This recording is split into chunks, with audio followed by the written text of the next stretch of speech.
The story of First Parish Church in Arlington is one that has particularly affected me because it's a great example of one of our communities actually living out our Unitarian Universalist values about the importance of forgiveness, and more importantly, because the fact that our religion is based not on creed but on covenant, upholding our value of relationship, how we are in relationship with one another in healthy and constructive ways for all, is at the heart of who we are as a religious community.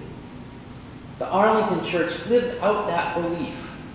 And they lived out that belief in that the person who had hurt them and made them terrified was still someone they felt to be obligated to be in a healthy relationship with.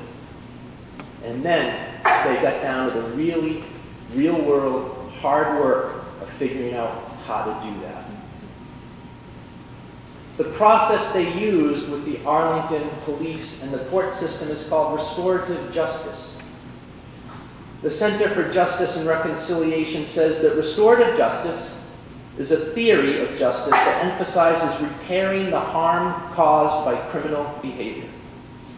It is best accomplished through cooperative processes that allow all willing stakeholders to meet, although other approaches are available when that becomes impossible, and this leads to the transformation of people, relationships, and communities.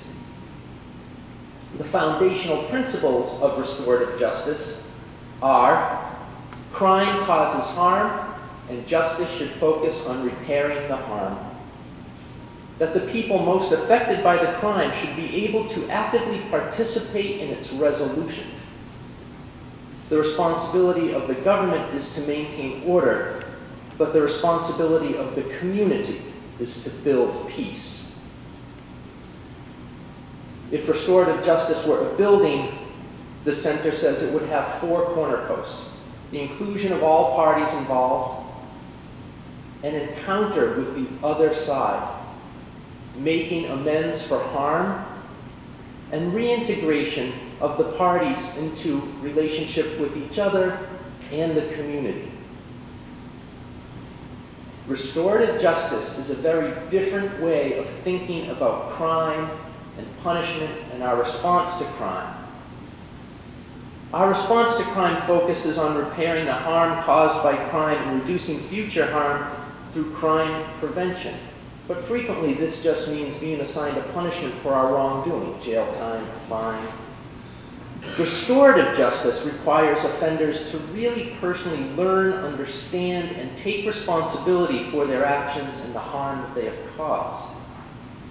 It seeks actual and real redress for victims, recompense by the offenders, reintegration of both the offender and the victim into the community, and it requires a cooperative effort by individuals, offenders, victims, communities, and law enforcement. So, how did all that work out with the Arlington Church? Well, the police eventually caught the suspect. And the Arlington Church requested that he not be sent through the usual channels. That, in this case, it fit to be one of the options where they could request the restorative justice process in that community. And so they brought the criminal into a discussion process in the restorative justice method. They made the offender talk to them, understand their hurt. They tried to understand what made him commit the crime. They asked him to educate himself about race and what a difficult and expansive and intensive and societally wide problem it is and how it is embedded in our culture, even so much that they themselves at the church often miss its damaging effects. They forgave him. They did not excuse what he did or at any point said it was okay that he behaved such a way. But they lived out their relationship to him and invited him to join into it. It was difficult for both parties. In the process, the people in the court system, the police, and the community were educated about racism in a way they might not have been otherwise. And to a very real extent, everyone involved won. Peter won, the church won, and the community won. The usual criminal justice approach all too often creates a situation where everyone loses at least a little bit. It seems crazy. It seems a backwards way to go about crime and punishment. And I think one reason forgiveness is so difficult to practice is that our entire culture and our entire history holds it up as a value, but at the same time never really puts into practice processes that encourage it and teach us how to actually do it. From the criminal justice system at a macro level to life partnerships and parenting at a micro level, we have been trained to deal out punishment when hurt and offended, instead of working to create healing, repair fracture, and maintain healthy connection to all, with all, and for all.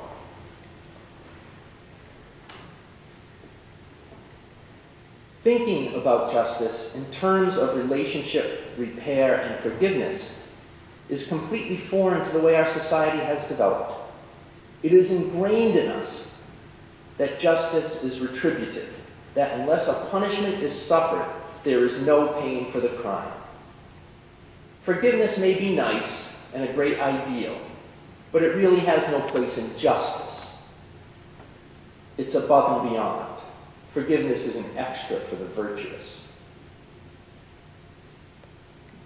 In our culture, this is as old as the Bible. We heard the reading from Exodus today, right? An eye for an eye, life for a life. Here are the commandments, says God. Break them and God hates you and condemns you. Follow them and God accepts you and loves you. Right equals obedience. But obedience is a one-way relationship, and therefore not a very healthy one. In the reading this morning from Exodus, an eye for an eye is not a licensing of revenge.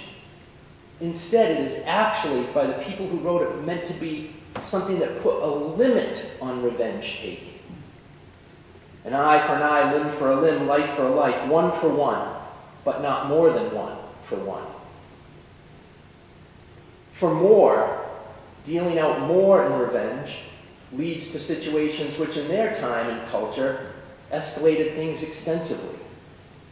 So a life for a life, an eye for an eye, instead of I kill you, your family kills my family, my tribe kills your tribe brings war against my country. We still see how this goes on and on, don't we? So an eye for an eye was an injunction they created to put a limit on that process where there's enough, being as fair as they thought they could be. Strangely enough, the focus of that eye for an eye law in its own culture was to focus on minimizing harm, limiting revenge, and restoring relationship. But we've interpreted it otherwise ever since. Justice demands we take vengeance out on you by inflicting pain on you so you know you have done wrong. This has led not only to violent societies that see forgiveness as weak, but to violent relationships, violent families. If you hurt me, I must hurt you back so you understand the hurt. When I was a small child, my dad hit us, mostly me. My younger brother was almost too young at that time to be hit. If you broke the rules, my dad would fly into a rage and hit us. His favorite method was whipping us with a belt. Sometimes he used his hands. Those were easier. Not surprisingly, my parents divorced by the time I was 10, and one of the reasons was my father's anger.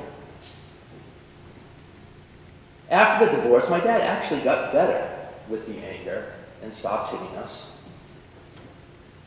But one of the things he refused to do was to take part in mandatory family counseling.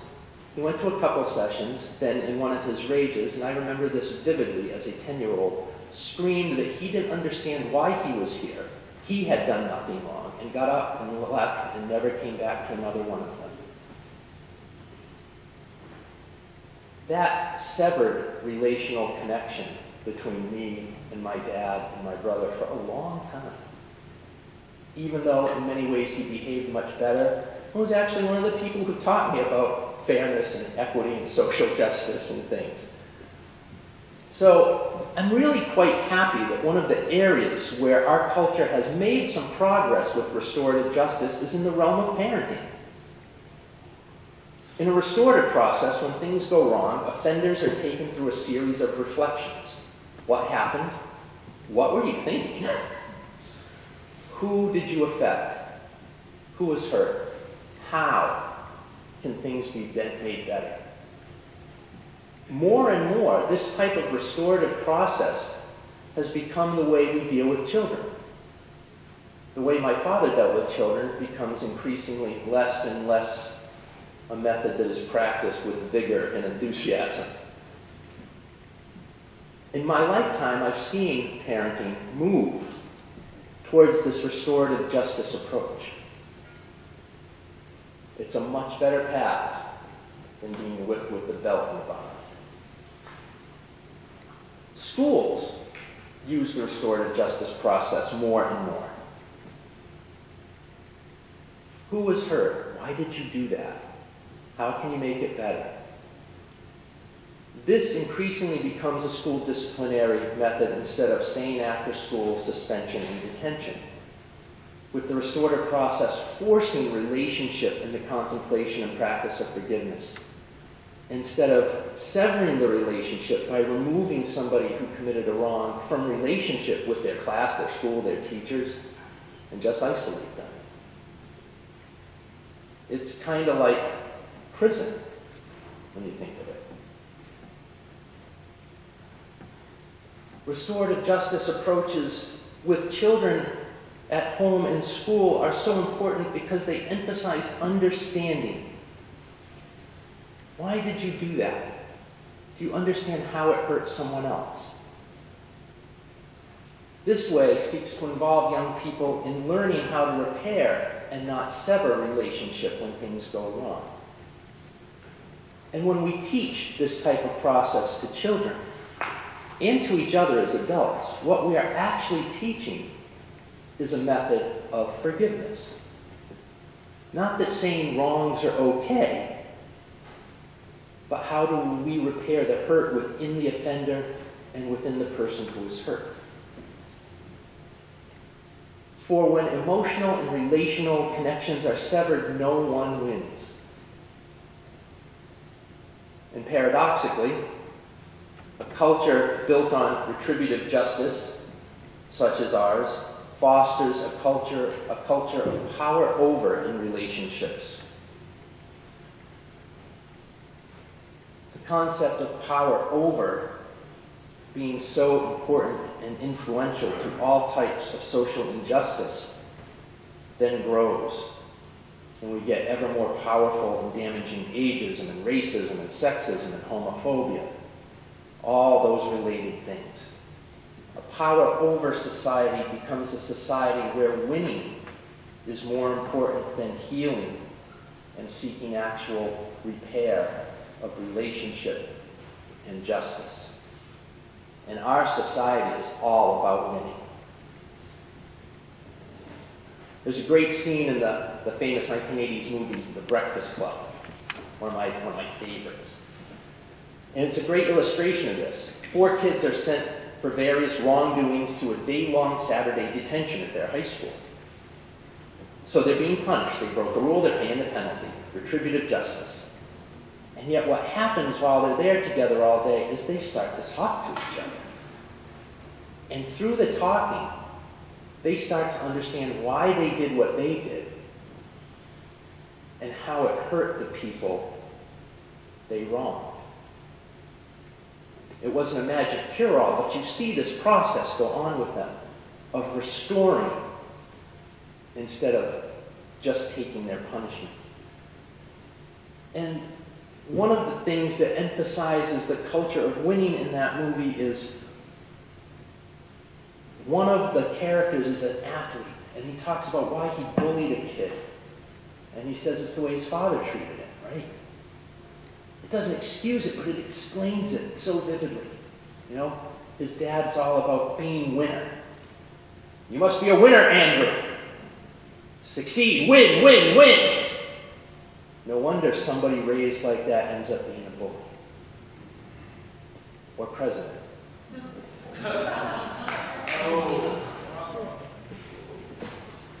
Andrew, I won't tolerate any losers in this family.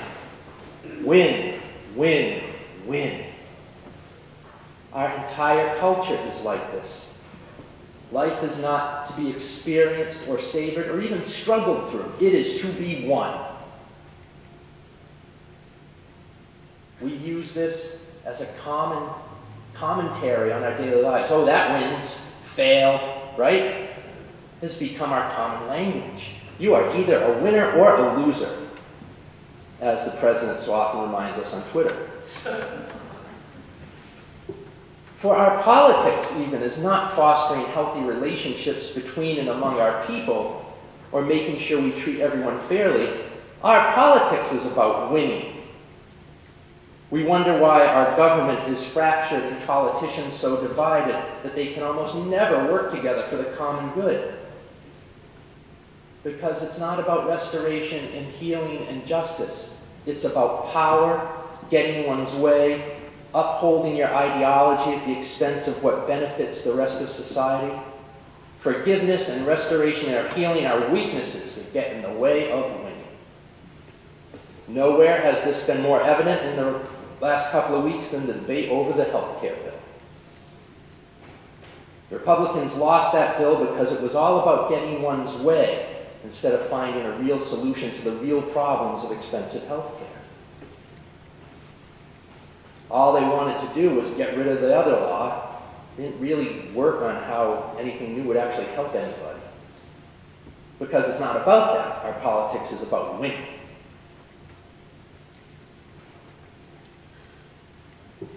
Our government follows us now on immigration.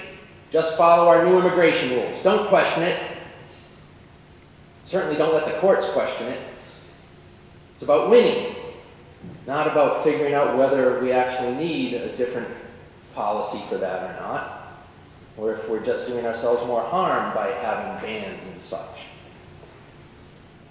Our legal and criminal justice system is about winning.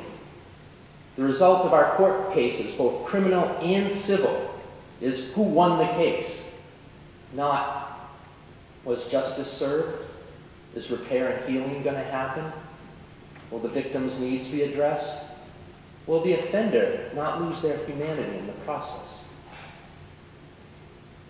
We can all name instances where the person or corporation, because they're people now, in the wrong in a court case actually won the case. Because our system of justice is not about justice. It's about winning. The prescribed penalty doesn't always do justice in this system, or heal the victim or the offender. 3 strikes and you're out, regardless of extenuating circumstances, because obviously this rule can apply to every situation without fail. And we know it doesn't. The strange thing about punishment as the method of criminal justice is it actually inhibits what we want it to do. We use the name in criminal justice rehabilitation and corrections, but our system doesn't correct or rehabilitate. It can't. Scientifically, it can't. There's neurological evidence now that people who have committed really bad crimes have a deficiency in the amygdala, which controls connection and processing emotions.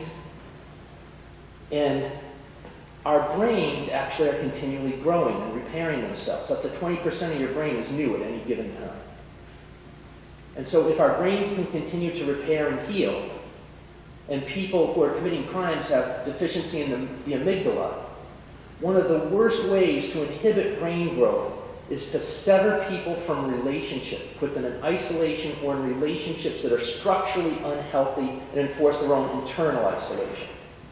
How do we expect people with the deficiency in the brain that causes them to be criminals to not be criminals anymore when we put them in a system that actively creates more of the cause of their problem?